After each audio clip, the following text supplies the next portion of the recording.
Assalamualaikum warahmatullahi wabarakatuh. Perkenalkan, nama saya Anggita Purnamasari, nomor absen 7, kelas 11 MIPA 8 dari SMA Negeri 1 Wonogiri. Pada video kali ini, saya akan melakukan praktikum fisika mengenai difraksi dan interferensi cahaya. Di video ini, praktikum yang akan saya lakukan adalah praktikum mengenai difraksi, celah tunggal, dan interferensi celah ganda Young. Sebelum memulai praktikum, mari kita lihat pembahasan materi mengenai difraksi berikut ini. Difraksi merupakan pelenturan cahaya saat cahaya melalui celah, sehingga cahaya akan terpecah-pecah menjadi bagian-bagian yang lebih kecil dan memiliki sifat cahaya yang baru. Difraksi celah tunggal. Saat cahaya melalui celah yang sangat kecil, maka dapat terjadi peristiwa terbentuknya pita gelap dan terang yang disebut sebagai difraksi celah tunggal. Setelah cahaya melalui celah tersebut, terbentuklah cahaya baru dengan menganggap celah sebagai sumber cahaya baru yang menyebar ke segala arah. Dalam materi difraksi terdapat dua rumus. Yang pertama adalah interferensi maksimum atau konstruktif yang menghasilkan pita terang. Rumusnya adalah D sin theta sama dengan M dikurangi setengah dikalikan lambda. Sedangkan interferensi minimum atau destruktif menghasilkan pita gelap. Rumusnya adalah D sin theta sama dengan M dikalikan dengan lambda. Jika sudut theta memiliki nilai yang kecil, maka rumus tadi akan menjadi D dikalikan Y per L sama dengan N lambda.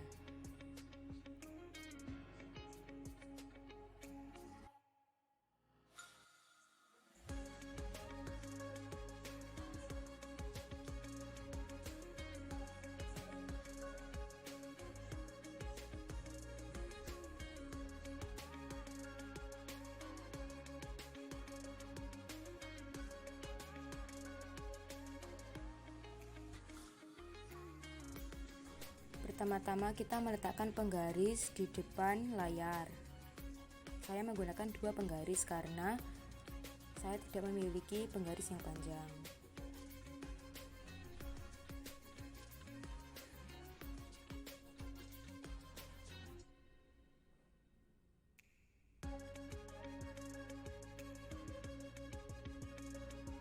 Lalu saya mengambil toples pertama. Di sini saya sudah menyiapkan kaset CD yang sudah saya tempeli dengan dua buah mata silet, dan celah di tengahnya sudah saya ukur dengan selembar kertas kecil.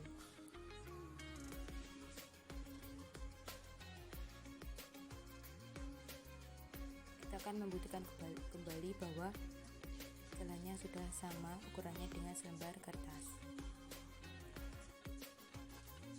Kita akan menariknya dari bawah seperti ini. Nah, ini sudah terbukti bahwa ukurannya sama dengan selembar kertas. Lalu kita akan memasangkan kaset CD ini ke toples.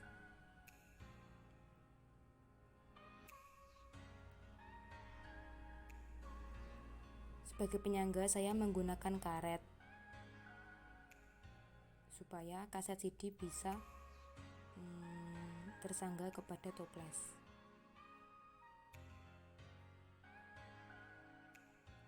Nah, kita letakkan seperti ini.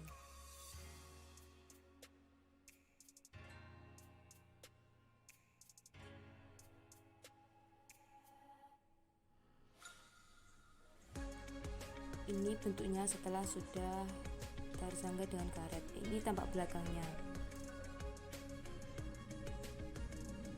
Setelah itu saya akan memasangkan laser ke toples yang kedua dengan menggunakan penyangga yang sama, yaitu karet.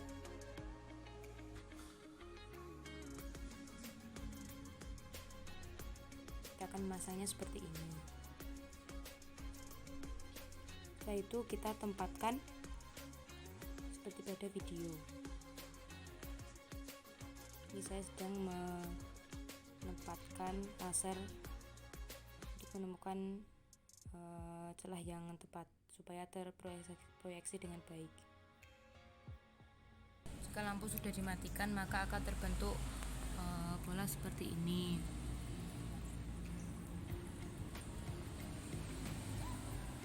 tengah sini adalah titik terang pusat. Terus ini gelap pertama, gelap kedua, gelap ketiga, ini gelap keempat. Jadi di sini kita akan mengukur ukuran dari terang pusat menuju ke gelap keempat. Jadi kita ukur dari sini. Ini ukurannya. Lalu kita juga harus mengukur jarak dari layar menuju ke tempat CD terdapat silet tadi. Jadi saya memakai 2 penggaris, maka ini dari 0,30 ditambah dengan 10 cm dari penggaris kedua, jadi 40 cm. Jadi dari praktikum ini tadi dapat didapatkan data sebagai berikut. Yang pertama adalah Y, yaitu jarak dari terang pusat ke gelap keempat, yaitu 3,3 cm. L adalah jarak layar menuju celah, yaitu 40 cm. N atau orde kita gelap sama dengan 4. D atau jarak celah adalah 0,01 mm sesuai dengan ukuran selembar kertas. Pada praktikum difraksi dapat diilustrasikan seperti gambar berikut ini, di mana lambda merupakan panjang gelombang dari sumber cahaya, sedangkan theta adalah sudut yang dibentuk oleh cahaya yang terdifraksi dengan terang pusat, dan D adalah lebar celah. Dari data-data yang kita dapat dari praktikum pertama, yaitu difraksi, maka didapatlah penyelesaian seperti pada gambar. Didapatkan lambda 2,06 dikali 10⁻⁷ meter. Selanjutnya kita akan masuk pada materi pembahasan interferensi. Interferensi cahaya merupakan penjumlahan superposisi 2 gelombang cahaya atau lebih yang dapat menimbulkan terbentuknya gelombang lain.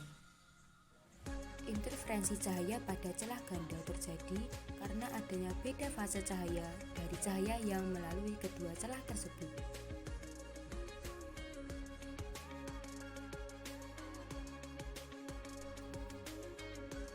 Ketika sebuah sumber cahaya yang sama persis frekuensi dan panjang gelombangnya melewati 2 buah celah, maka akan terjadi superposisi yang menyebabkan munculnya garis-garis gelap dan terang pada layar. Selanjutnya kita akan melakukan praktikum yang kedua, yaitu interferensi pada celah ganda Young. Di sini saya sudah menata, yaitu penggaris di depan layar, toples pertama yang sudah disangga kaset dengan menggunakan karet, dan juga senter yang sudah disangga juga menggunakan karet. Lalu kita sudah menempelkan silet dengan kardus di tengahnya supaya membentuk 2 celah yang ukurannya sama, seperti pada video. Lalu kita akan menghidupkan senter.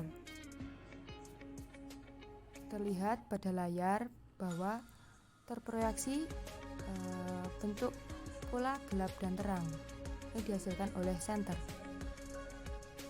Kita akan menandai titik terang pusat dan terang pertama. Lalu kita akan langsung mengukurnya. Kita akan mengukur Y, yaitu jarak antara terang pusat dengan terang pertama atau terang ke-1.